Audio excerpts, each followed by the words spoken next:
antes da gente chegar nesse aí, eu preferiria que o pessoal trouxesse mais coisas. Já até deixei separadas, né, algumas estruturas do PDB aqui pra gente olhar. E aí com isso também eu já posso mostrar algumas funcionalidades do Paimol, algumas funções também de outros programas, né, que também servem para fazer a mesma coisa. Ah, que ótimo, então eu vou esperar, porque minha outra dúvida é referente a essas coisas. A parte de antivirais? É, essa parte das estruturas, assim, de conseguir ver as semelhanças, foi algo que eu senti um pouco de dificuldade também. Entendi. Antes da gente chegar, né, nessa parte de antivirais, sobre alvos moleculares e sobre FBDD, alguém tem algum tipo de dúvida? Ficou alguma coisa assim?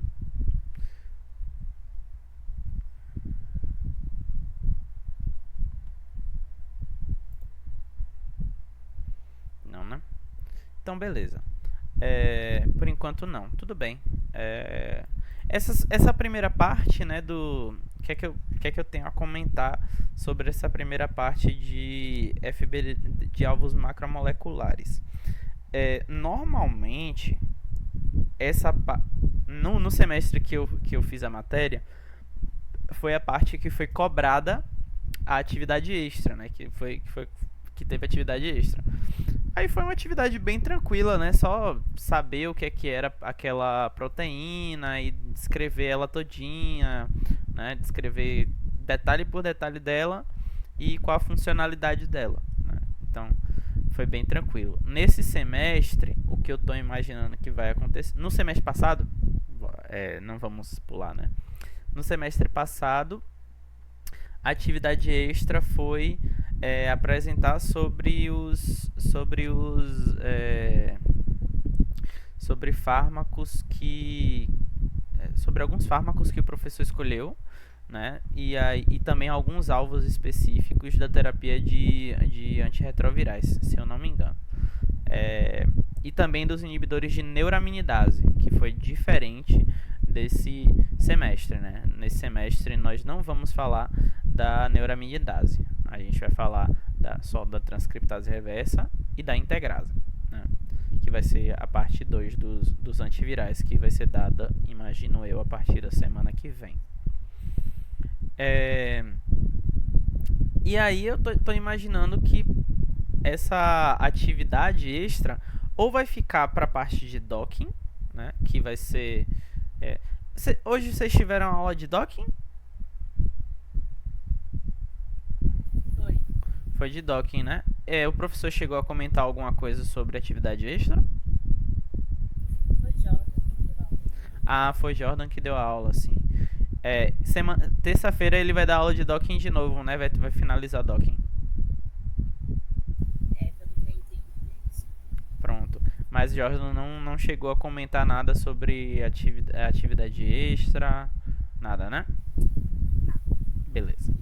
Então, imagino eu que vai ficar então para essa etapa final, né, de antivirais, que o professor deve passar essa atividade extra para vocês. E cá entre nós, por ser um tópico novo, né, um tópico novo na disciplina e é um tópico novo na ciência como um todo, né? Os inibidores de integrase, eles são bem recentes na, na terapia do HIV e assim, o desenvolvimento deles é desse ano, né? Desse ano não, desses primeiros dessas primeiras décadas do milênio, né? Então, ainda tá tudo muito em artigo, né? Ainda tem não tem no Patrick, né? Não tem muita coisa no Patrick. Tem um negocinho assim de leve no FOI, mas o que eu vou recomendar, né, se vocês conseguirem estudar legal essa primeira etapa desses primeiros assuntos, né, já passarem um olho naquele artigo que é uma revisão de inibidores de integrase, tá bom? Esse artigo provavelmente vai ser a base, né, vai ser a base mesmo do que vocês vão precisar estudar para a prova. Então, recomendo muito já se familiarizarem com o artigo, né, para se prepararem para como é que vai ser a aula. Porque eu não sei como é que vai ser essa aula, sendo bem direto, assim, sincero com vocês. É novidade até pra mim, então até eu vou ter que estudar, né, sentar, ler pra poder chegar com vocês e debater em reunião de monitoria, né, e me preparar pra fazer uma revisão pra vocês também, porque pra mim também é novo. Bom, então, para alvos macromoleculares, o que é que tem na minha cabeça aqui sobre como é que pode cair em prova? No meu semestre, né, foi uma questão bem tranquila. Né? Foi uma questão assim, escolha um alvo molecular da sua preferência, basicamente. Escolha um alvo molecular da sua preferência e descreva seu funcionamento e aplicações terapêuticas. Bem direto. Aí eu fui lá, escolhi o 5HT2A e escrevi sobre ele, né? Escrevi sobre ele ser um receptor acoplado à proteína G, né? Quantas subunidades ele tinha, e tudo bonitinho. Aí eu descrevi sobre esse receptor e falei sobre algumas aplicações na terapia, né, com psicofármacos. Bem direto. Se você quisesse escolher, sei lá, enzima conversora de angiotensina 2, pronto, né? Pode escolher. Você quer escolher a neuraminidase, pode escolher. Transportador de noradrenalina, vai ao seu critério. A minha recomendação é: se familiarize, né, com os receptores que foram passados em aula e escolham, né, ao menos umzinho assim para vocês.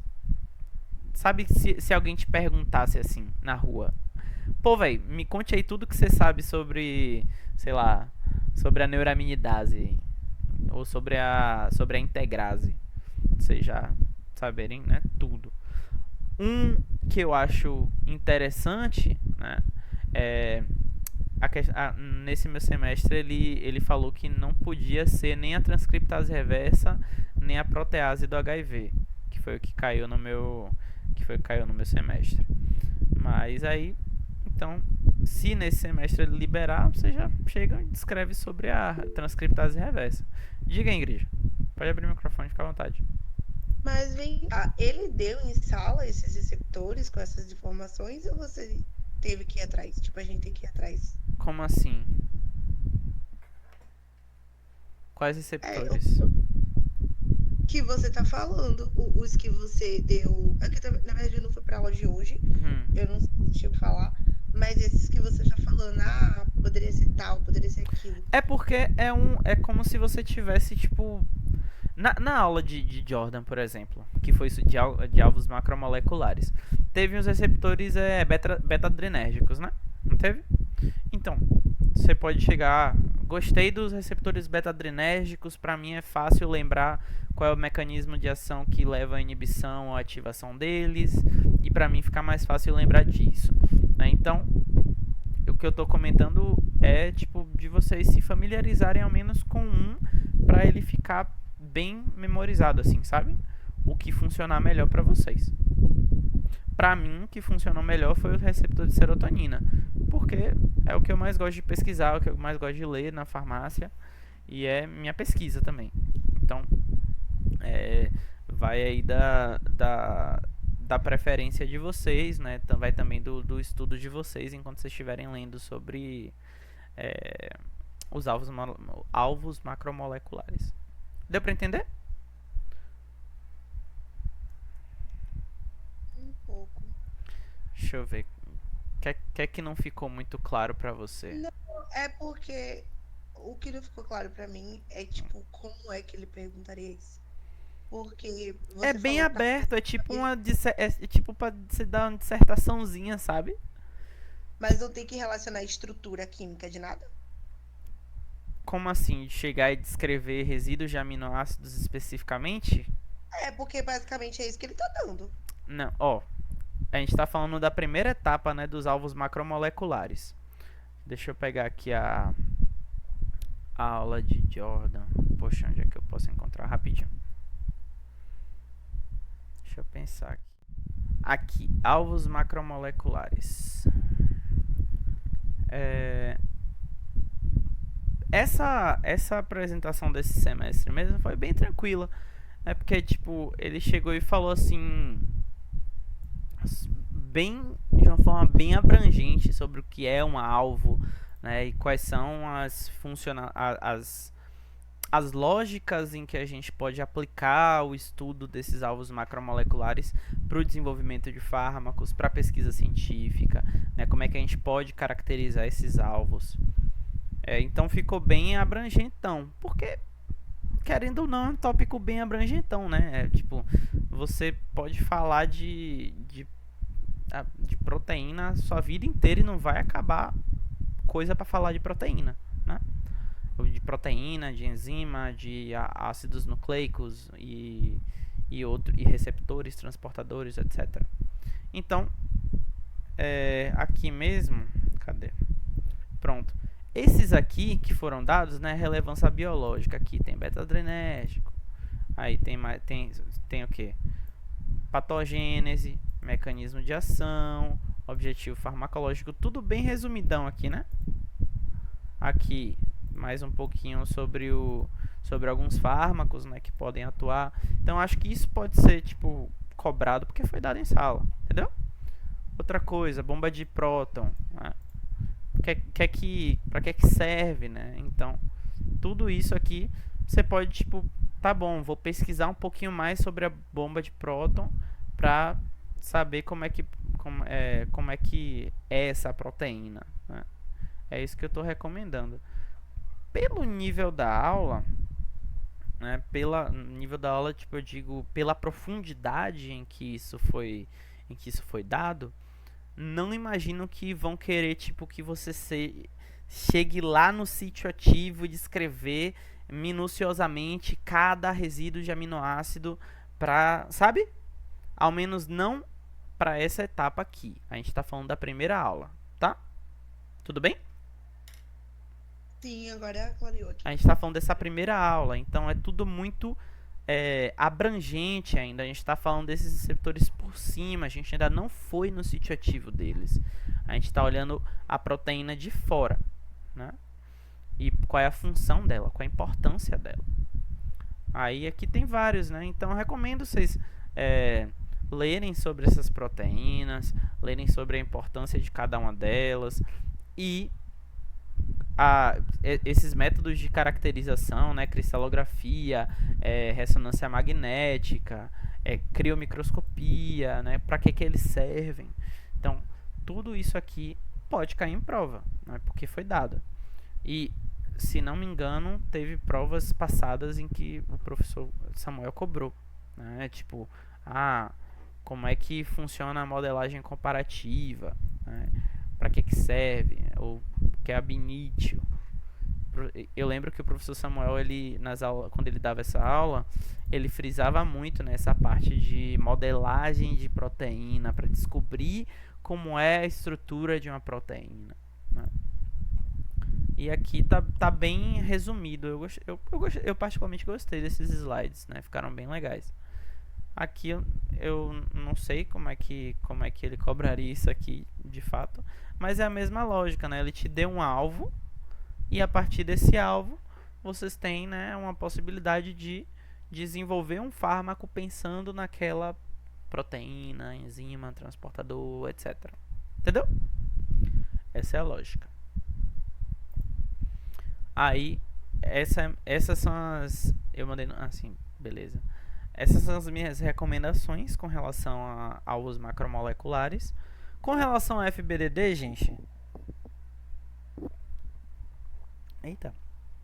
Eu acho que não vai ter muita coisa, não. Nos outros semestres em que eu cheguei a ver cobrando coisa de FBDD, sempre foi muito, tipo, de passar uma questão de cálculo, de falar assim, ó, o fármaco teve um IC50 de tanto, quer dizer, o candidato a fármaco teve um IC50 de tanto, né, através da aplicação do FBDD, e ele tem e ele tem essa estrutura abaixo, né? Aí a partir disso você vai lá, ou ele vai te dar um número de átomos pesados, ou você vai olhar para a estrutura, né, e contar todos os átomos que não são hidrogênio, né, basicamente. Ou seja, carbono, nitrogênio, oxigênio, enxofre, fósforo. Esses são os átomos pesados, né, átomos que pesam mais do que 20, normalmente são os átomos que pesam mais do que 20 unidades, né? E aí que tem essa massa atômica considerável. E aí vocês vão ter essa conta desses átomos. Tendo a conta desses átomos, vocês vão lá e fazem a continha, né? Que é o L. Vou até colocar no chat aqui. L é igual a, ou vai estar como PKI, se te derem a medida de PKI, ou vai estar como P e C50, dividido pelo número de átomos pesados. Aí aqui, aí pode estar como heavy atoms, HA, ou então átomos pesados, sei lá. Vou colocar aqui átomos pesados. Eu acho que ele coloca como na fórmula no slide. Você lembra como é que ele colocou? Eu acho que é WA, é weighted atoms, não lembro. Ele colocou N heavy. N heavy é number of heavy atoms. É porque tem outros pode estar assim, mas tem alguns artigos de FBDD que eles colocam como HAC, Heavy Atoms Count. Aí, né, tudo é a mesma coisa, quantidade de átomos pesados. Beleza? E aí vai ter tipo assim, o IC50 ele deu a medida lá em micromolar, né? Já no outro estava escrito em picomolar. Aí o que é que vocês vão fazer? Coloca todo mundo na mesma unidade, né? Para não ter confusão. E aí vocês calculam tudo na mesma unidade, porque senão claramente vai ter uma distinção do valor.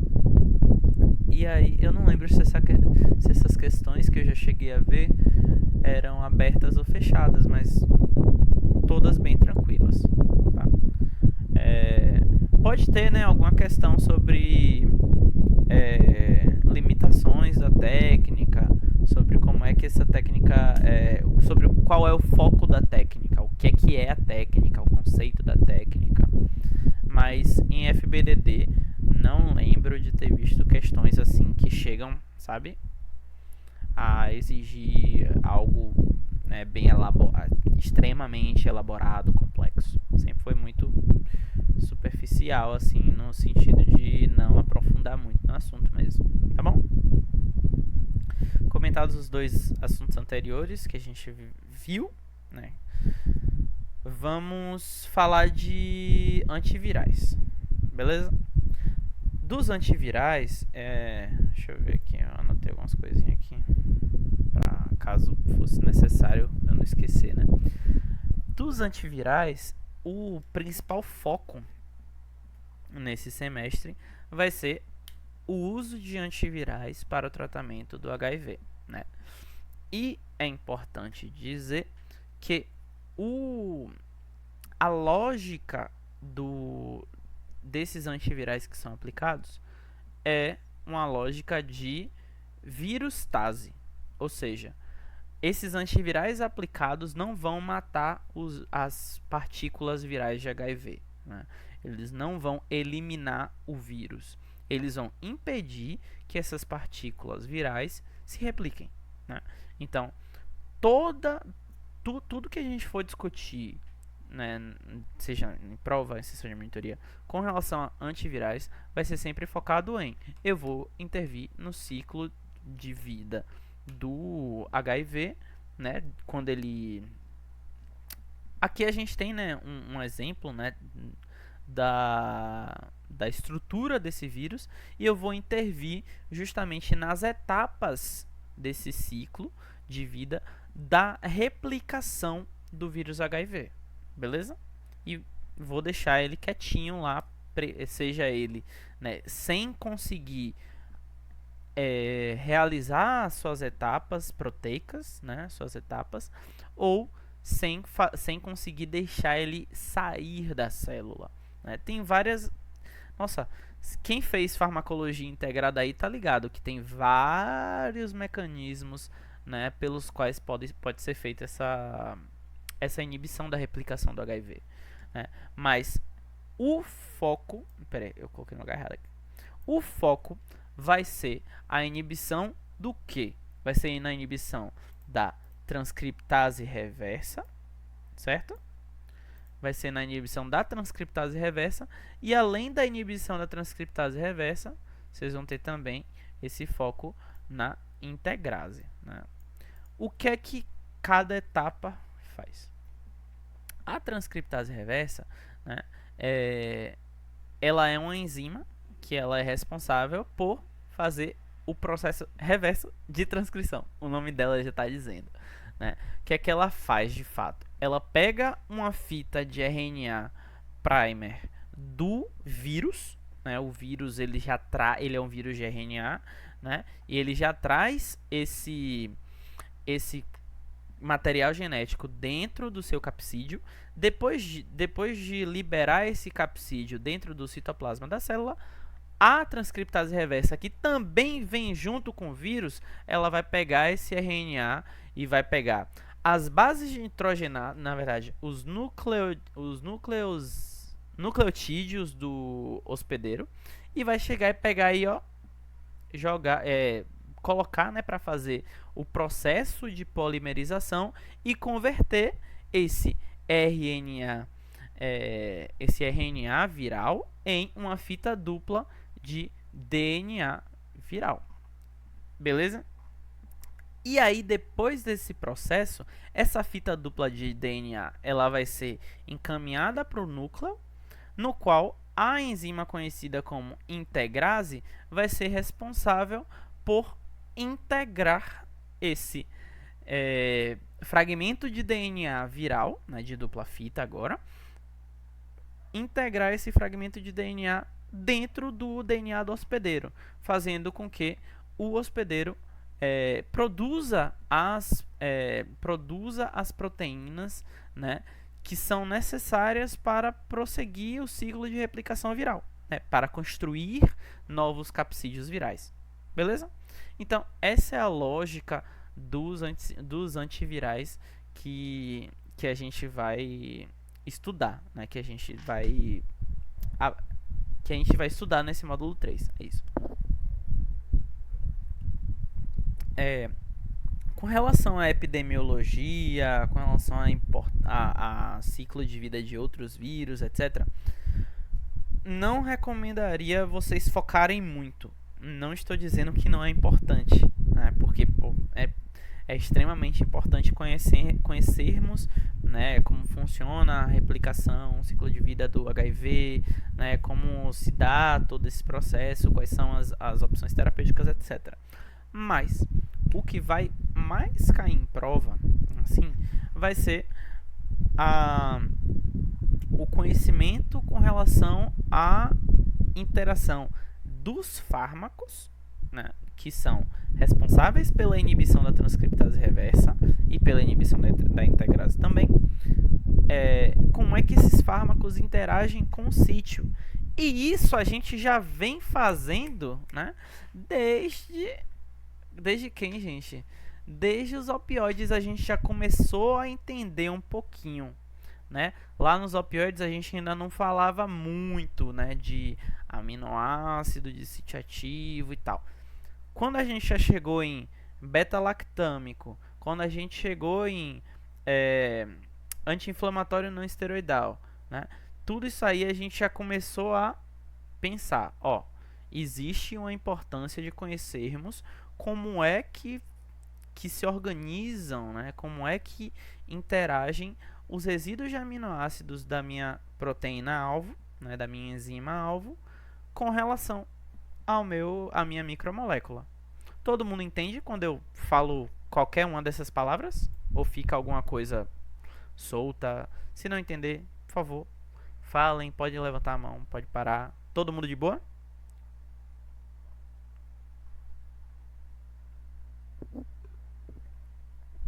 Beleza. Então, principalmente desde o módulo 2, a gente já vem batendo nessa tecla de que é importante conhecermos a proteína. E agora, no módulo 3, a gente finalmente chega, né, nesse momento em que, beleza, a gente já olhou bastante para o 2D. Agora vamos conhecer o 3D, porque é a outra face da moeda, né? E que, num processo de desenvolvimento de fármacos, né, é essencial, né? Claro, ainda vão ocorrer, como é que a gente pode dizer, tiros no escuro que acertam, né? Ainda vão ocorrer, em vez ou outra aí na vida, uma penicilina das ideias, né?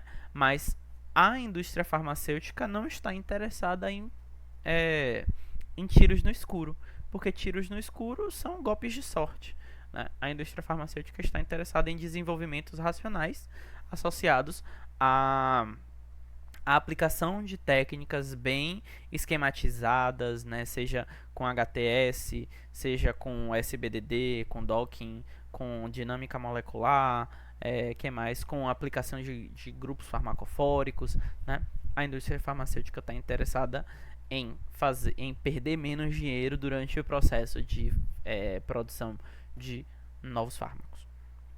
E para o tratamento do HIV, eu trouxe aqui, né, em primeiro momento, esse resumão, né, que é bem um resumão do... Poxa, eu queria colocar ele um pouquinho mais para cima.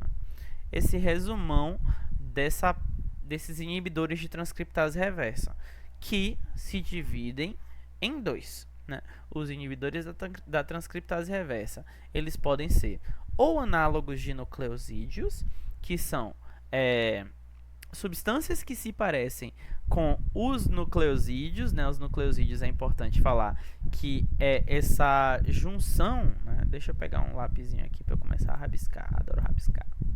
Que é essa união, né, de uma base nitrogenada com um açúcar, nesse caso a pentose, né? E os nucleosídeos, né, lembrando lá de Biocell, né, Biomol, lá com a professora Suzana no primeiro semestre, né, os nucleosídeos, eles são uma parte, né, do que futuramente vai se tornar o DNA. Os nucleosídeos, eles são precursores do DNA. Depois deles serem trifosfatados, né, nessa cadeia lateral aqui a estrutura da timidina, né, um nucleosídeo, depois de eles serem trifosfatados, eles vão ser incorporados através da DNA polimerase na fita de DNA. Isso aí, espero que todo mundo lembre. Se não lembrou, aí vamos ter que voltar lá para o primeiro semestre para poder fazer funcionar. Mas, brincadeiras à parte, esses análogos... E a outra classe, além dos análogos de nucleosídeos, a gente tem os que são não análogos de nucleosídeos. Os que são não análogos de nucleosídeos são aqueles que não são parecidos com nucleosídeos, né? Então, sempre que a gente olhar, né, antes da gente começar a falar sobre cada um desses aí, a gente já tem uma semelhança, né? Aqui a gente tem a timidina, né? Se eu procurar aqui embaixo não, aqui é citosina. Deixa eu mostrar aqui a citosina. Não, citosina não. Bases nitrogenadas, acho que pronto. Se eu procurar aqui, aí aqui eu vou ter, né, ó como é a adenina. A adenina tem essa estrutura, né, com a base que é uma base púrica, né? Assim como a guanina também é uma base púrica. Já a citosina, a timina e a uracila são bases pirimidínicas. né, que tem um anel só com anel pirimidina. Então, esses análogos de nucleosídeos, eles podem ser de natureza púrica, se ele tiver esses dois anéis, ou pirimidínica, se ele tiver um anel só. Beleza? Essa é a lógica. Aqui também você vai ver, né, que tem a repetição dessa estrutura, né, da base nitrogenada, ó, todos eles com essa mesma repetição de estrutura, né? Ainda nem cheguei a falar de cada um deles. O único que é diferentão, né, além do Abacavi, que tem uma brincadeira aqui, mas o que é diferentão assim é a inosina, né? A inosina não é considerada uma base é uma base púrica, né? Aqui com dois anéis, mas não é exatamente uma base nitrogenada comum de termos no uso para replicação do DNA. A gente não usa essa base nitrogenada para isso. Porém, os pesquisadores perceberam que ao utilizar a inosina nesse desenvolvimento, né, depois do surgimento da azidovudina, eles tentaram com a inosina e perceberam que formando essa estrutura da didanosina, eles tiveram uma atividade virostática interessante. Beleza? E qual é a lógica desses grupos? É feita uma modificação ou uma remoção de um grupo presente nessa posição aqui, ó. Vocês vão ver que sempre nessa posição, deixa eu melhorar esse risco aqui. Sempre nesta posição a gente vai ter alguma coisa diferente do nucleosídeo, né? Estão vendo aqui em cima a timidina nessa posição 3', ela tem o quê? Abra aí o microfone para não ficar falando sozinho. Ela tem uma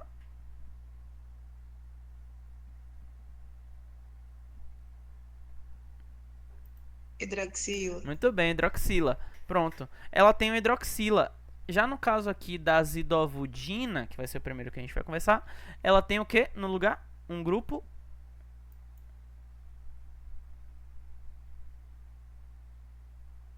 Esqueci o nome desse. azida. Ela tem um grupo azida. Esse grupo azida, né, a presença dele gera um impedimento de que, e também gera um estímulo, né, depois que ela tenta ser incorporada no DNA, para que aquela fita, né, aquela fita nova de DNA que estava sendo produzida cesse. A DNA polimerase vai identificar aquilo ali e vai fazer: oh, isso aqui não presta mais, joga fora. Beleza? Então, aquele filamento de RNA que a gente viu aqui em cima, né? Esse filamento que começaria a dar origem para uma fita de DNA viral, isso aqui vai se embora. Porque a DNA polimerase ela não vai continuar, né, o processo, né, a transcriptase reversa, que é uma DNA polimerase só que reversa, né? Essa transcriptase reversa, ela vai tentar englobar ali, mas na hora de fazer esse procedimento, ela vai cessar essa cadeia e vai parar. A mesma coisa serve para a lamivudina e a entricitabina, né? Vai ter a incorporação, né, desses grupos, e mediante essa incorporação aí a cadeia de DNA que seria formada, ela vai ser cessada, e isso leva ao quê? Inibição da replicação do vírus. Pronto. O que vocês precisam lembrar para essa classe é principalmente isso aqui, ó. Mudou ou removeu grupos, né, que estão nessa posição 3'. E quais são as outras modificações que aconteceram, Cleiman? Além das que eu já falei, né, de mudanças no tipo da base nitrogenada, tem aqui a mudança do abacavi, que tem a remoção da hidroxila e o aumento, né, da rigidez desse anel de pentose. O professor Samuel chegou a comentar algo sobre a rigidez dessa dupla ligação? Sim. O que é que ele comentou? Hoje eu tenho anotado aqui, peraí que eu vou ver. Pronto. Tem algo muito importante nessa dupla ligação aí. Teve uma coisa da dupla ligação que eu lembro que ele falou sobre o fato de ser sensível à luz. Mas eu não sei se é isso. O principal que é sensível à luz, que pode cair em prova, é a zidovudina, né? Esse N3 aqui, ele é tipo assim, ó. Ele é N, dupla N, N. Aí esse nitrogênio do meio aqui está com carga positiva e o nitrogênio da ponta aqui está com carga negativa. Esse é o grupo azida, N3. E aí esse grupo azida, ele é extremamente reativo, né? E por ser reativo, situações como aumento da temperatura, né, de armazenagem, ou então exposição à luz, podem levar à degradação desse produto, né? Então, essa é uma consideração muito importante para a zidovudina. Ela é termolábil e fotolábil também.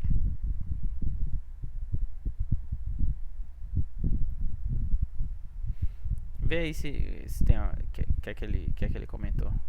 Agora, clima que eu só anotei que é a alteração que foi retirar o H para uma ligação dupla que dá rigidez da molécula. Só Pronto. isso. Pronto. Essa rigidez da molécula, ela garante, né, uma melhor adequação no sítio. Isso também leva isso leva também a maior potência, né, desses fármacos que tem essa dupla ligação aqui, beleza? E aí tem os outros, né? Tem esses outros aqui, a azalcitabina, né? Questão de prova que caiu na minha prova. Acreditem se quiser. Aviso de amigo aqui. Cara, caiu pra dar nome pra essas coisas na prova. Não tô mentindo, não tô inventando. É a mais pura honestidade, né? Então, na minha prova caiu para dar nome para azalcitabina. Eu não lembrava o nome dela. Não lembrava o nome dela. Caiu zidovudina. Assim que eu vi o N3 eu já lembrei zidovudina, né? Mas os outros aqui que tinha a lamivudina, deu para lembrar por causa do enxofre, mas entricitabina eu não consegui lembrar. Que a entricitabina é quando esse R aqui é trocado por um flúor, né? Mas eu acho que teve didanosina na minha e teve abacavi também, eu não consegui lembrar, viu? Os outros que eu consegui lembrar foi caiu alguns inibidores, né, da protease na minha prova, porque o tema da época foi inibidores de protease. E também caiu efavirenz e nevirapina também, para dar um nome bonitinho. E era, assim, uma das questões, né? Então, familiarizem-se com as estruturas, porque elas podem cair na prova, né? Não estou sendo exagerado, estou falando como de fato aconteceu. Não lembro exatamente como foi que caiu no semestre passado com relação a isso, mas vocês estão, né, desde o primeiro semestre, desde o primeiro módulo, né, recebendo estruturas de moléculas, de fármacos, e isso faz parte, né, do que é cobrado na disciplina, tá bom? Então, atentem-se a isso. Que mais que posso lembrar? Que eu coloquei alguns, né, que eu sinalizei, que é a lamivudina, né? Não só a lamivudina, né, mas também a lamivudina, a zidovudina, quem mais? Stavudina, zalcitabina, são todos análogos pirimidínicos, né? Eles têm esse anel pirimidina, que só tem, né, um ciclo. Quando é 2 ciclos, eles são considerados como análogos de purina, né, de bases púricas. Beleza? Valha-me Cristo. Vai dar tudo certo, véio. Vai dar tudo certo. Que mais? Outros aqui, né, que são tipo a didanosina, didanosida, aqui a estavudina, a bacavir e também o tenofovir, todos eles são considerados como profármacos. Por quê? Porque eles precisam ter uma ativação através, né, das sinases celulares, né, para incluir tenofovir em outro momento. A estavudina e o abacavir precisam da ação só da sinase celular para poder incluir grupos fosfato. Por que é importante incluir grupo fosfato? Porque o grupo, depois que tiver, né, com os 3 grupos fosfato, que aí a transcriptase reversa vai chegar e pegar e tentar incluir para fazer o DNA. Vamos lembrar? É nucleosídeo quando tem só a base nitrogenada e a pentose, nucleotídeo quando tem base nitrogenada, pentose e trifosfato. Beleza? Isso é importante lembrar. Depois de ter esse trifosfato, aí a transcriptase reversa tenta pegar e aí faz a besteira de tentar pegar lá e impede a replicação do vírus. Ainda bem, porque assim nós temos fármacos interessantes para o tratamento do HIV. O que mais? E com relação à atividade de profármaco do tenofovir, é porque ele vem, né, nesse formato de tenofovir disoproxil, né? Esse inclusive é o que está no tratamento 2 em 1, né, que é um dos protocolos mais feitos no tratamento para o HIV, né, que é tenofovir lamivudina, né, aí vem nesse fumarato de tenofovir disoproxila mais lamivudina, 300mg de cada. E aí na outra parte do esquema normalmente o pessoal coloca um inibidor de integrase, né? Aí vem inibidor de integrase mesmo. Aí normalmente o pessoal bota o dolutegravir, né? E por que é importante falar disso? Talvez isso caia na prova, viu, gente? Por que é importante, né, a gente ter mais de um mecanismo, né, na inibição da replicação do HIV? Isso é uma pergunta, tá? Por que é importante?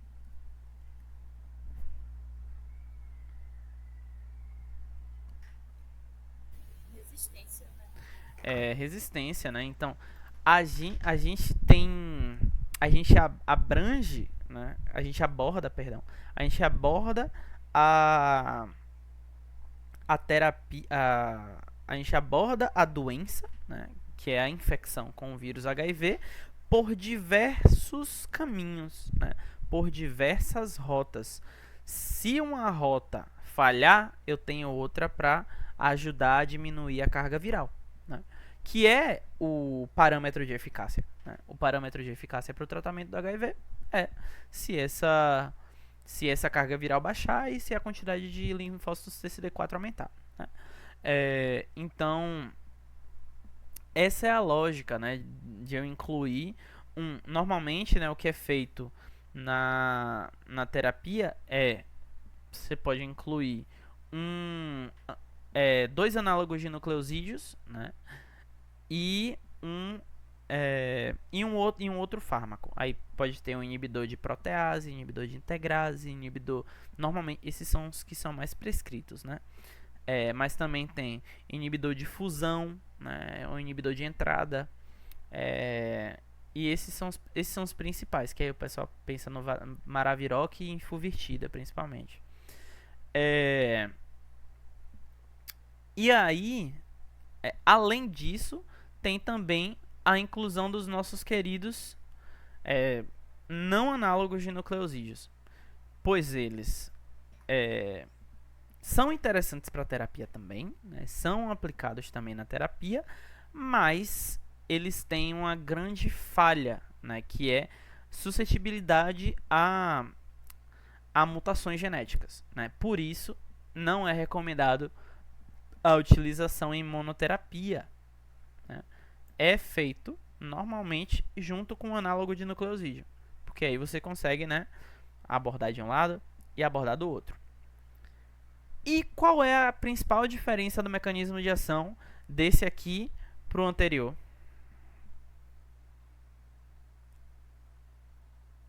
Vamos pensar em mecanismo de ação? O que é que vocês acham?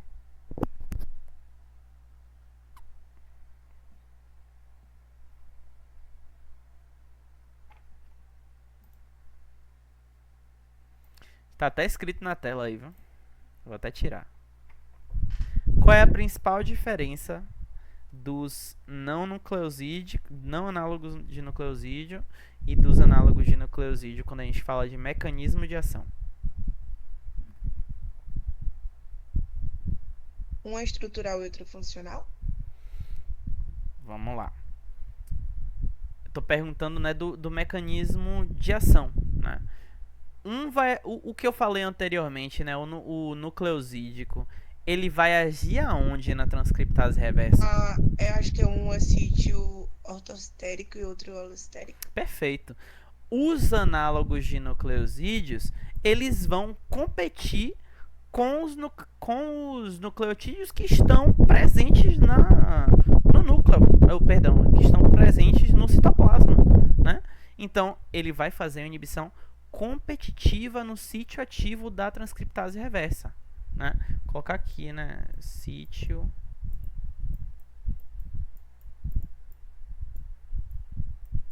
ativo, sítio ortostérico. Já os não análogos de nucleosídeos, eles vão agir no sítio alostérico, né? Eles não têm nenhuma semelhança com base nitrogenada,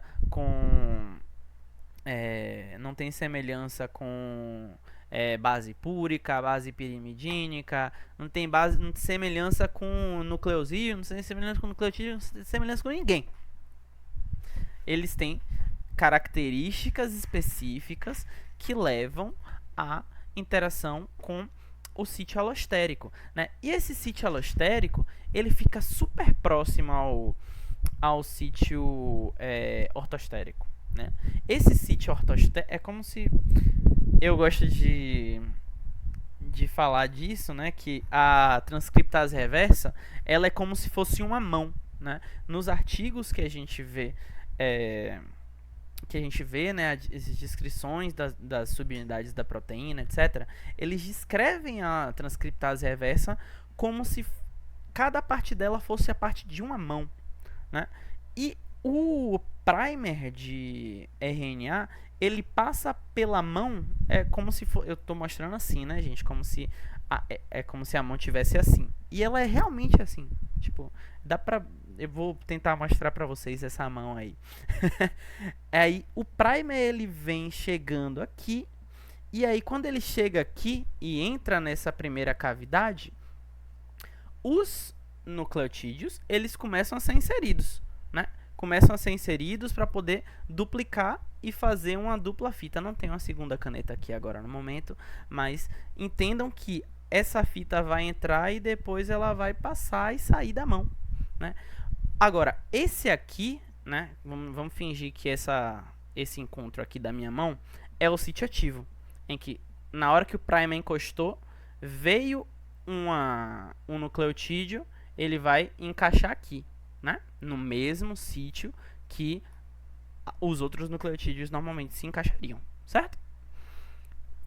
Essa é uma inibição de que tipo? Competitiva ou não competitiva?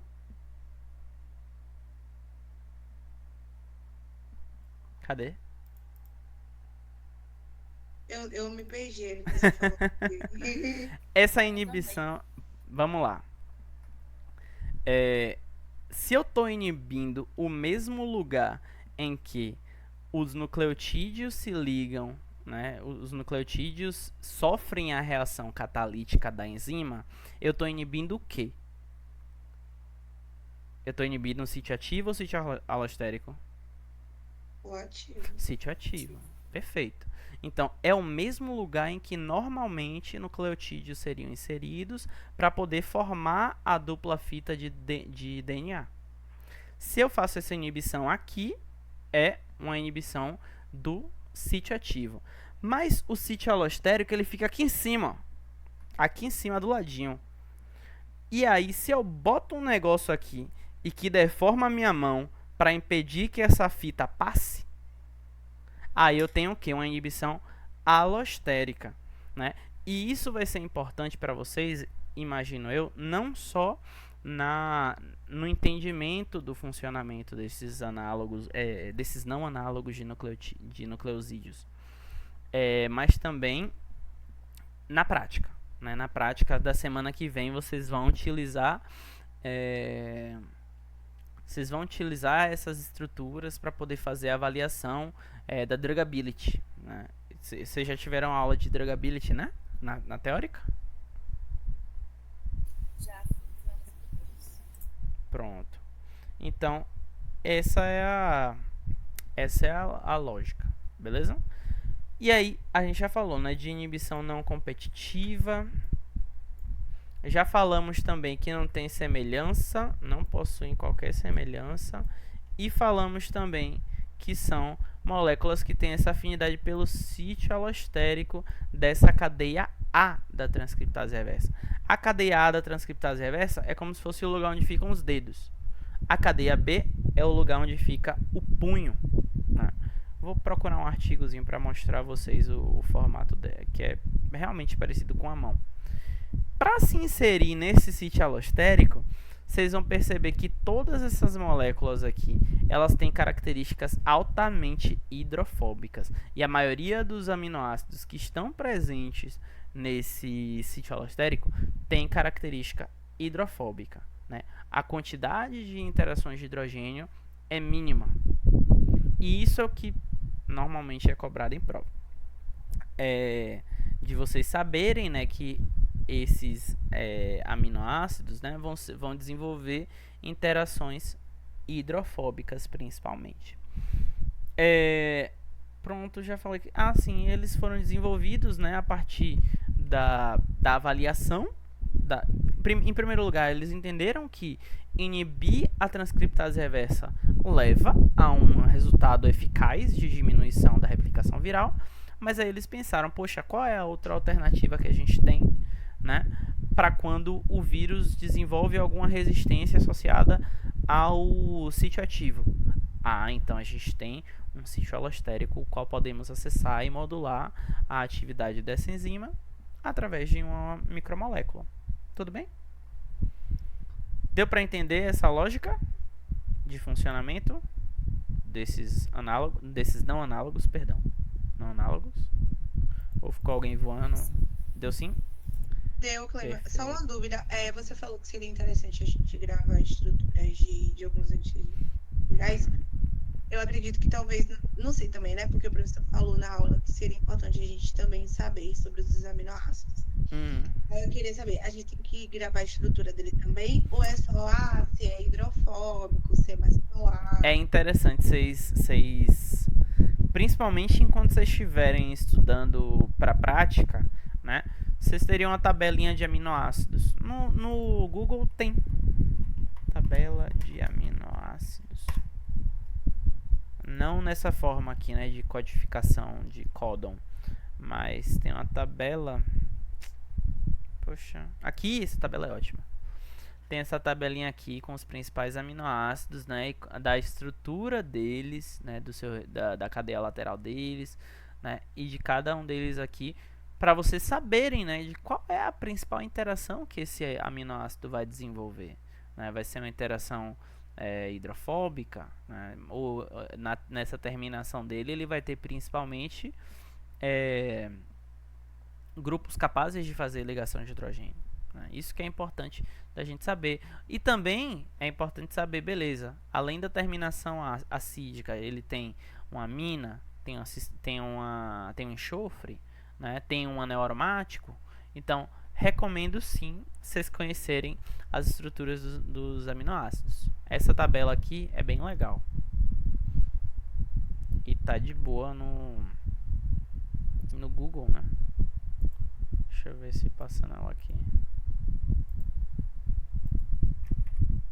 Poxa. Mas eu já vi ela em maior resolução em outro lugar. Eu vou dar uma procurada depois. Mas sei que o professor Samuel, inclusive, tem essa tabela impressa lá Ele no disponibilizou Labi. pra gente no Moodle. Então, enquanto vocês estiverem estudando, é interessante vocês conhecerem esses aminoácidos, tá?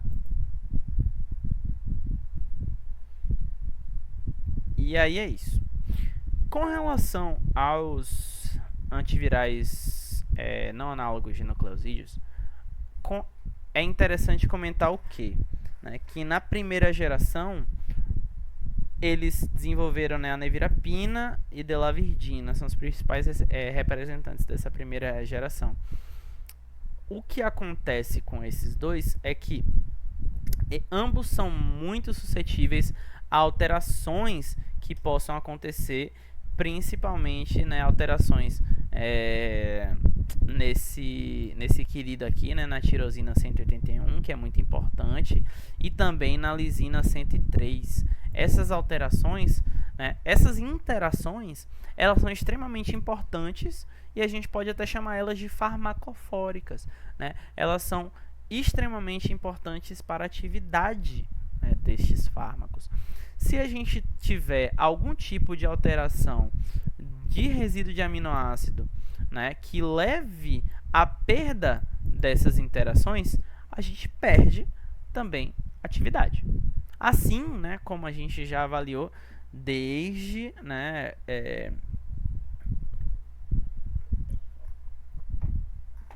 desde lá no como é que eu posso dizer? Desde lá nos AINES, né, quando a gente conversou sobre quando a gente conversava sobre diferença entre COX-1 e COX-2, né? Então, a gente tem aqui também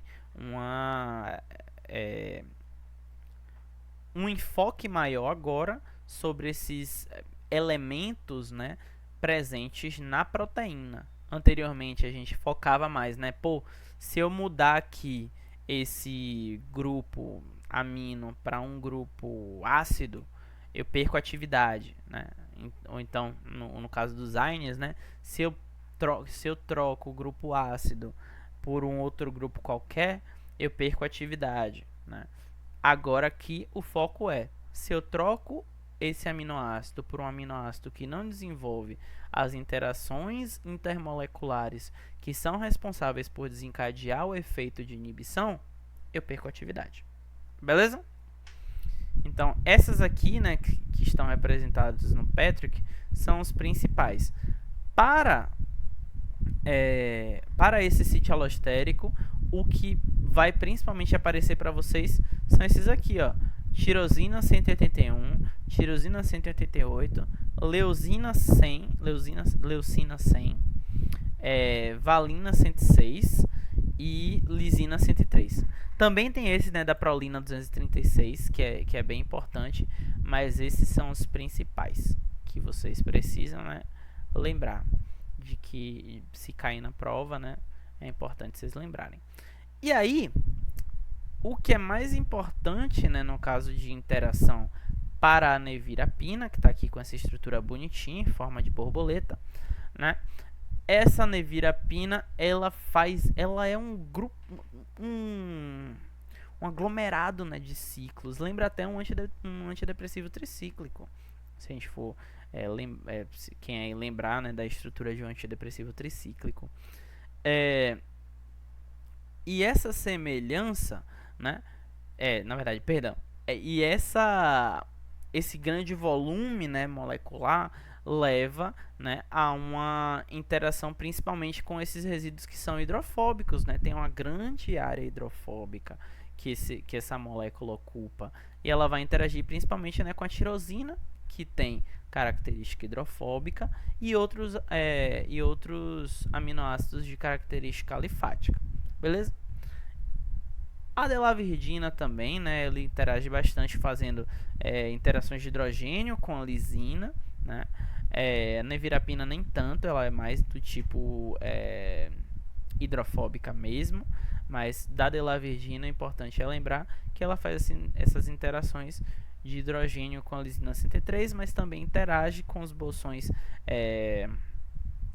hidrofóbicos, né, de tirosina, triptofano e prolina também. Beleza?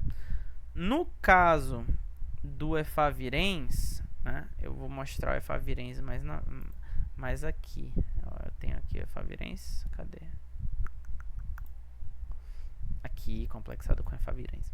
No caso do efavirenz, eu já vou mostrar isso aqui pra vocês. Eu acho que eu mostrei isso aqui pra Lana e pra Ingrid, né, que me perguntaram sobre isso hoje.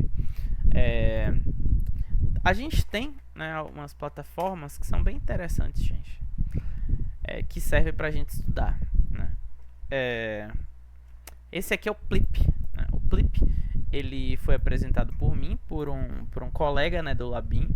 E, nossa, esse Plip me ajudou muito a entender, né, como é que essas interações de hidrogênio aconteciam, interações hidrofóbicas também aconteciam. Basta a gente pegar aqui o código do nosso querido PDB e a gente joga lá, né? Eu vou pegar aqui primeiro, né, essa estrutura aqui. Essa estrutura é uma estrutura cristalina, né, da transcriptase reversa do HIV1 complexada com efavirenz. Beleza? Nada absurdo. Aí a gente vai pegar aqui esse código PDB, jogo lá no Plip. E ele vai pensar um pouquinho, rapidinho, não demora muito não. Já vou abrir outro aqui também, pra gente comparar. Foi? Aí ele vai me dar aqui um resultado, né? Esse resultado eu vou pedir para ele me mostrar em 3D também. Espera aí que ele vai carregar aqui rapidinho.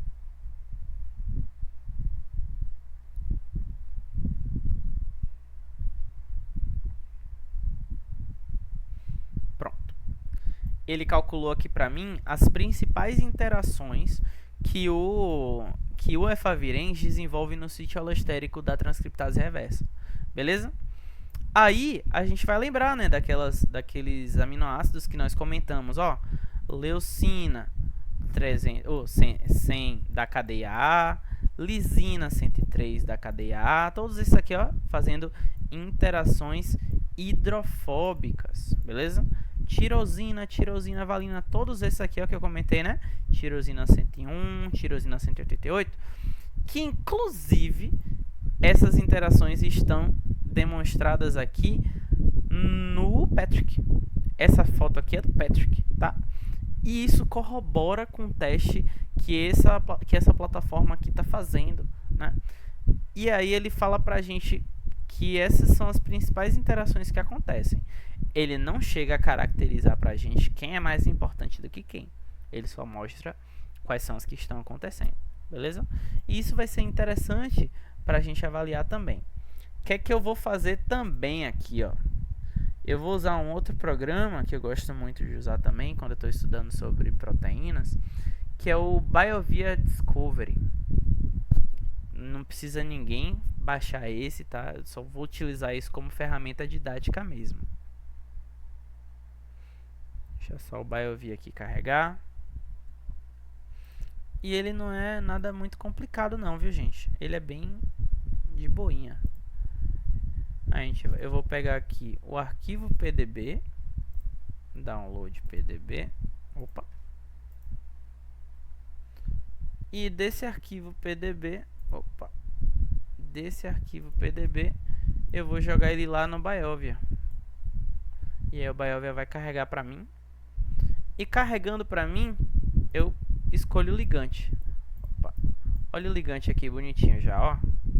Carregado, todo colorido, bonitinho. Esse aqui é o efavirenz. O efavirenz, vocês vão lembrar dele sempre porque ele tem essa ligação tripla, ó. Ele tem essa ligação tripla e um negócio de Teletubbies aqui na cabeça, ó, um ciclopropano, né? E aí, a partir dele, eu venho aqui, clico em interações de ligantes e ele vai calcular tudo para mim. Baseado nisso, eu peço para ele me mostrar o diagrama, né? E aí, calculando isso, ele faz isso aqui para mim, ó. Ele calculou todas as principais interações que ele entendeu como importantes de salientar. Aí aqui, ó, mesma coisa. Lisina 101, valina 106, lisina 103, leucina 100, tirosina 181, tirosina 181, tirosina 188, e ele também mostra algumas outras também que calculou, né? Porque ele vai olhar e vai achar que também tem algum nível de interação. Isso aqui, agora eu vou pegar um com a nevirapina. Cadê a nevirapina? Esse aqui é a nevirapina? Não, aqui é com a delavirdina. Deixa eu só abrir aqui rapidinho. NVP.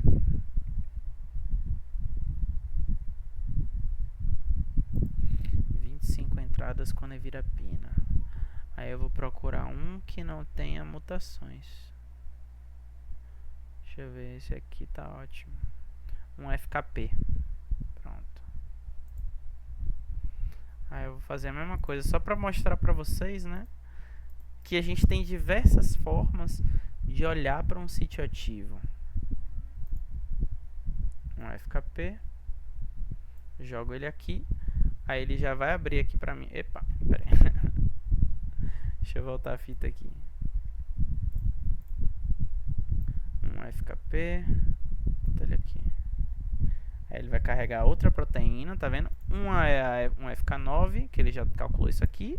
E outra é um FKP. Aí eu vou lá procurar os ligantes. A nevirapina aqui bem bonitinha. Aí procuro e peço para ele mostrar o diagrama. Aqui uma é favirense e outra é nevirapina, né? Ó, a nevirapina aqui fazendo as interações bem semelhantes, né? Lisina 101, valina 106, né? Tirosina 188, tirosina 181, leucina, né? E vocês vão ver que a maioria delas, né, essas que estão em rosinha, né, essas que estão em roxo e lilás também, todas elas são de característica hidrofóbica, né? Pi sigma, empilhamento pi, né? Interações alquílicas, né? Então todas elas são de característica hidrofóbica. A única importante que a gente tem aqui seria, no caso, uma interação de hidrogênio, né, com a lisina. Está aqui marcado, ó. Se eu clicar aqui, ele mostra para mim qual é o aminoácido que está interagindo. Tudo bonitinho. Beleza? E aí, eu posso usar também um tipo de comparação que seria tipo assim, ó. Tá, essa daqui da 1FK9, né? Ela me disse que não tinha nenhuma mutação, né? Esse aqui é o vírus original saído de fábrica. Essa da 1IKV, ele falou que pra mim, ó, que tem aquela mutação que eu tenho certeza que o professor passou para vocês, que é a K103N. O que é essa mutação? Essa é uma mutação que o vírus, né, esse sítio ativo da transcriptase reversa, né, ele tem uma mudança desse resíduo de lisina, né, que é representado como K, na posição 103, ele muda para asparagina, que é conhecido como N, né, é representado como N. Aí se eu boto aqui no PLIP, né, ele também vai calcular para mim, a gente pode comparar um com o outro. Aqui, ó. Aí aqui eu não tenho mais a interação, aquela interação importantíssima, né, que a gente tinha com a lisina 103. Por quê?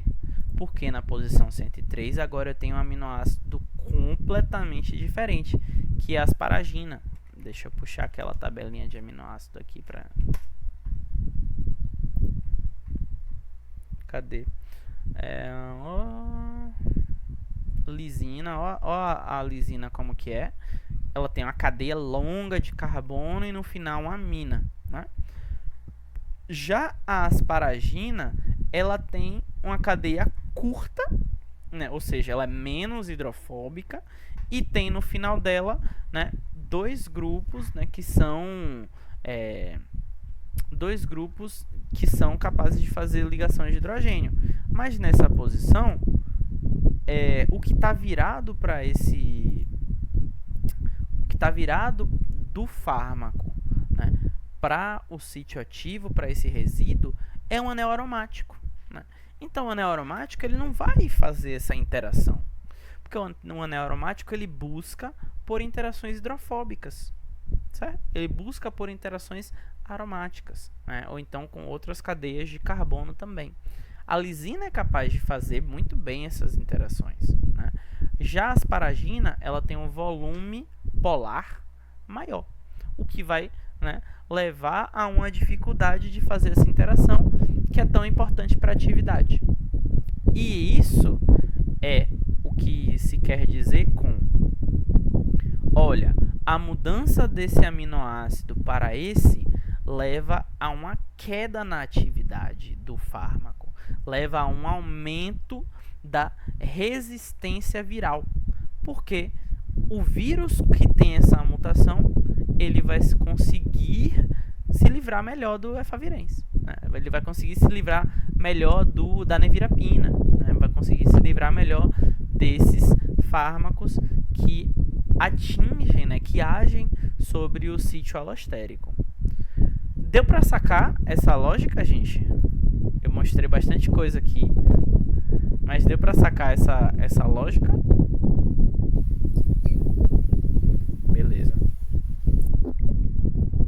Se vocês quiserem, né, vocês podem baixar esse Discovery, ele é de graça, né, assim como o PyMol, e diferente do PyMol ele não precisa de licença, né, mas eu não sei mexer muito nele, além de fazer essas avaliações aqui, né, então ainda estou aprendendo também, mas ele é muito, muito bom, né. O PyMol também é uma ferramenta muito boa, mas o Discovery ele agiliza algumas coisas pra gente.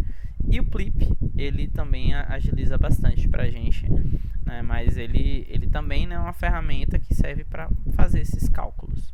Deixa eu mostrar aqui. Deixa eu ver se eu consigo. Move criatura.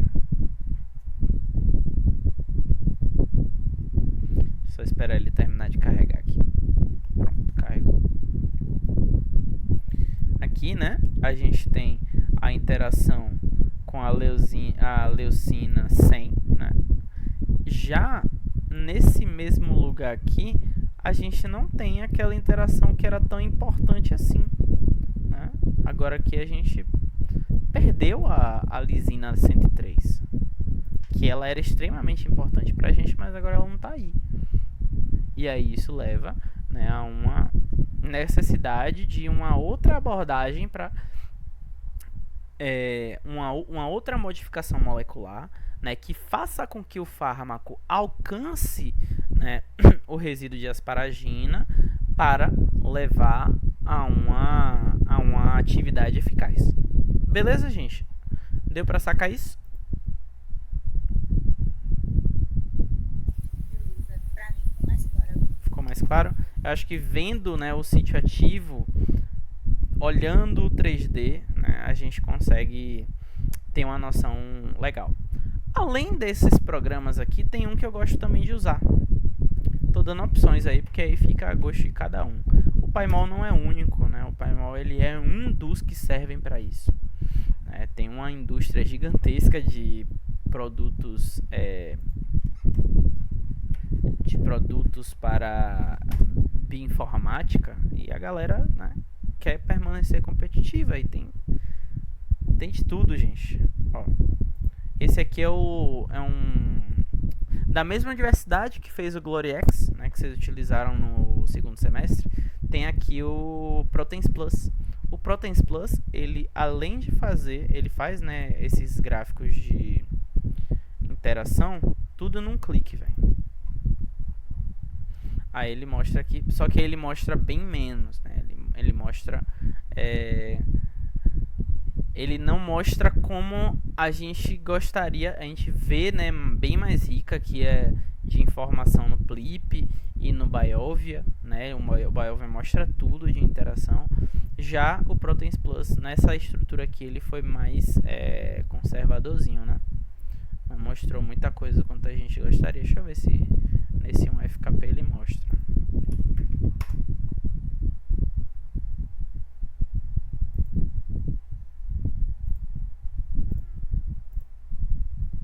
Aqui tá, ele mostra, né?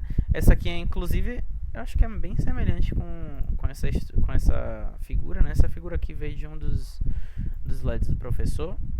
É daqui mesmo. Igualzinho. Então, tá mostrando aqui, né, essa interação de empilhamento π, né, entre o resíduo aromático de tirosina 101, né, interação com esse bolsão da tirosina 101, né, e também interação com o bolsão hidrofóbico da leucina 100 e valina 106, né. Então, muito tranquilo da gente fazer essa análise através de diversos programas. Beleza? Eu acho que isso... Teve mais alguma coisa de antivirais?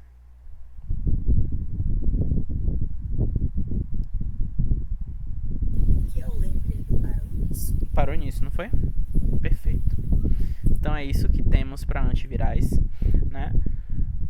A gente ainda tem mais um tempinho aqui para ficar conversando. Vocês querem ver alguma coisa do Paimol? Se vocês quiserem ver, tudo bem. Se vocês não quiserem ver, se quiserem encerrar a sessão de hoje, tudo bem também. Alguém tem mais alguma dúvida? Ficou algo que não fez muito sentido? Eu cheguei a baixar o painel, mas eu não parei pra mexer, então eu não tenho muita dúvida. Entendi. Ó, você conseguiu baixar o Paimol 3.1? Esse aqui? Paimol 3.1. O Paimol 3.1, ele como é que eu posso dizer? Ele é o que a gente vai... É o melhor que a gente pode usar para isso, né? Para estar correlacionado com as coisas que a gente vai utilizar no módulo. Porque a gente, além do Paimol, a gente também vai usar outras ferramentas dentro do próprio Paimol. Beleza? Aí o que é que eu vou recomendar para vocês, né? Porque isso aqui já vai puxar lá para a semana que vem. Tem a ferramenta que o nome é XtrugPy, que é o que vocês vão aprender a usar na semana que vem, que ele é um plugin do Paimol. Então, depois de vocês instalarem o Paimol, instalarem também a licença, né? Vocês vão vir aqui em Plugin Manager, instalar novo plugin e colar esse link que tem aqui, ó, Plugin Installation. Só copiar esse link e colocar aqui, ó. Aí dá fetch. Dá sim em tudo que aparecer. Eu não vou instalar de novo, né, porque o meu já está instalado. Dá sim em tudo que aparecer e tá resolvido. Tá instalado esse programa. Voltarei a comentar mais sobre esse programa depois de vocês terem a aula, né? A aula da semana que vem vai ser com o Clayton. Espero que vocês gostem. E vai ser, do Paimol, gente, tem até um vídeo. Tem um vídeo de revisão do semestre passado, já gravado. Mas o que eu recomendo é vocês futucarem, velho. É vocês futucarem, tipo, pega uma dessas estruturas, né, que a gente discutiu hoje, ou então pega uma estrutura de sei lá, de algum fármaco que vocês gostem, que vocês lembrem sempre, sei lá, de alguma coisa de pesquisa de vocês, de TCC. Pesquisa no PDB se tem alguma estrutura com ele e futuca. tem algumas ferramentinhas aqui que facilitam o trabalho, tipo clicar aqui nessa ação, preset, e aí botar aqui em pretty, que aí fica tudo colorido diferente já, né? Isso facilita a visualização. Aí nesse pretty ele fica colorido, cada cadeia, né, cada subunidade dessa proteína fica colorida com a cor respectiva, né? Aqui a ferramenta de sequência, né, que é importante para ver qual é a sequência de aminoácidos, também para ver onde está inserido o seu ligante, né, o ligante, esse aqui é o efavirenz, FZ, aqui é o efavirenz, né, ferramentinha de zoom, funciona muito bem, né? E aí a partir disso tem, né, as coisas que vocês aprenderam a fazer na prática, né? Tipo, pegar isso aqui, né, expandir essa seleção, né? Depois de expandir essa seleção, modify around residues within 4 angstrom. Aí vocês vêm aqui para, né, modificar a forma de mostrar, coloquem licorice. Depois disso, vocês podem até, né, pedir para esconder o cartoon. Aí a gente já tem aqui, né, o sítio ativo, perdão, o sítio alostérico, em que o efavirenz está inserido.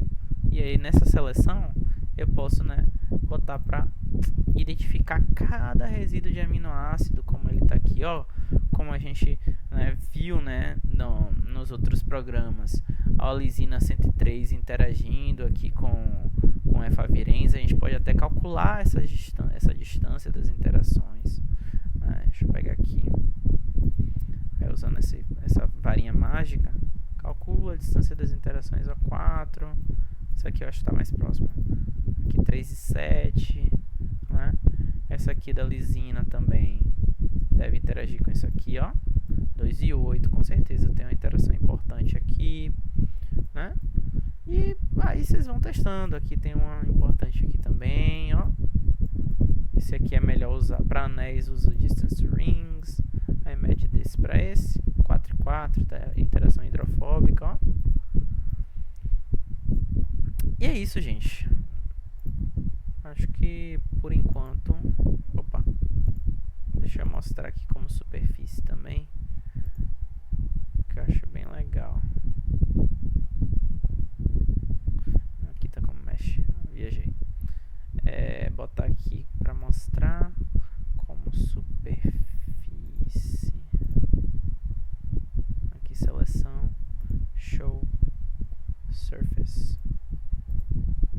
Aí isso aqui meio que mostra, né, esses pedir para esconder os sticks. Isso mostra o lugar, né, onde esse fármaco está inserido, só que numa forma topológica, né, da proteína. Olha só como ele se encaixa certinho em cada lugar, né, da proteína. E aí é isso. Alguma dúvida mais, gente? Eu tava olhando meu arquivo aqui, o meu tá assim. Ruim no final. Eu baixei o arquivo zipado. Eu não consegui baixar o. Qual arquivo, velho? Na página, ele dá duas opções para instalar. Dá o aplicativo para você instalar e dá a pasta compactada. Sim. Aí eu não consegui baixar pelo aplicativo. Peguei a pasta compactada, entendeu? Você não conseguiu baixar por aqui? Essa primeira opção. O meu computador não tava dando erros. Oxê. E aí quando você baixou aqui por essa forma zipada, você rodou o PyMolWin? Foi. E aí funcionou? Ele funciona direitinho. Pronto, perfeito. É porque, né, esse instalador, ele meio que vai... ele é só uma forma mais intuitiva de fazer a mesma coisa que você fez, velho. Então, tudo lindo, tudo certo na Bahia. Ótimo. E é isso, gente. Você conseguiu instalar a licença, Lana? Consegui. Perfeito. Essa licença aí eu ralei pra achar, viu? Ralei. Porque Eles mandaram a minha no e-mail. Pera, Aí eles mandaram pra você uma licença nova? eu não sei, eu fiz o que tava no slide lá, tipo, eu Ah, consegui o passo sim. a passo. E aí eles me mandaram pelo e-mail. Aí eu coloquei e tá certo. É mesmo? Uhum. Você consegue abrir o Paimon agora? Sim.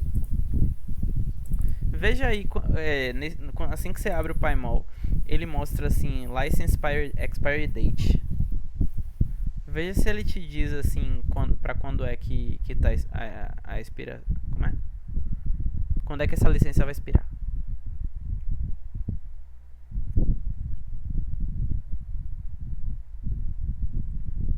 Agosto desse ano. Agosto desse ano, ótimo. Então a Schrödinger atualizou aí, viu? Porque antes de começar o módulo 3, eu tava tentando, minha filha, pegar essa licença. Eu tava chorando, viu? Porque não ia. E eu precisava atualizar os computadores de lá, né? E não tinha essa licença. Eu tava penando já. Mas que bom que já tem. Bom, é isso, gente. A proteína coloridinha aqui. Tudo lindo, tudo certo na Bahia. E lá aqui dentro inserido o efavirenz, né? Fazendo as interações que a gente viu. Beleza? Então, vou... Se ninguém tiver mais dúvida nenhuma, então vou encerrando por aqui, tá bom? Gostaria de agradecer a quem colou, né, nessa reunião. Gostaria também de agradecer a quem participou, tá bom? Tenha uma ótima noite e amanhã a gente vai ter essa reunião presencial para tirar dúvida de Paimol, etc. Né? Então, novamente, vocês podem aparecer lá. Por favor, apareçam, né, se puderem, porque isso faz com que a sessão, né, renda. Beleza? Então, beijo a todos, a todas que compareceram e tenham uma ótima noite. Boa noite. Valeu, tchau, tchau.